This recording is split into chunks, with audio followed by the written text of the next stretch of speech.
விறகு அடுக்கி எருவு அடுக்கி எல்லாமே அவங்க வச்ச பின்னாடி ஞானசுரத்துல இருந்து நேரம் அங்க வந்துட்டாராம்.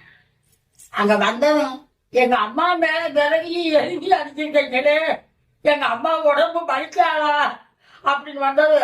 அவ்வளவு பிரிச்சு பிரிச்சு அப்படி எடுத்துட்டு சின்ன குட்டி வாழையா, ஈனாத வாழை தண்டுனா ஒரு சின்ன ராஜா இருக்கும். ஈனாத வாழைத்தண்டா ஒரு 7 முடிச்சு எடுத்து அம்மா மேல அப்படியே மெதுவா அடுக்கி, எங்க அம்மாவுக்கு இப்பதான் உடம்பு நல்லா இருக்குன்னு சொல்லிட்டு இருந்தாராம். அப்பதான் தீ வச்சாராம். தீ வைக்கும் போது அந்த தீ பிடிக்க மாட்டேன் அப்படி பிடிக்காம வாழைத்தண்ணில பிடிக்கல அப்படின்னு சொன்னப்படாது. அப்பதான் அவர் சொல்ற அழுகிறாரு. 2 நீங்களாய் என்னை அங்கமெல்லாம் வந்து பெற்று பையல் என்ற போதே என்னை பதிந்தெடுத்து செய்ய 2 கைத்தளத்தில் ஏந்தி எனக்கு கனிந்த அமுது வந்தாலை நான் எப்பிறப்பில் காண்பேன்.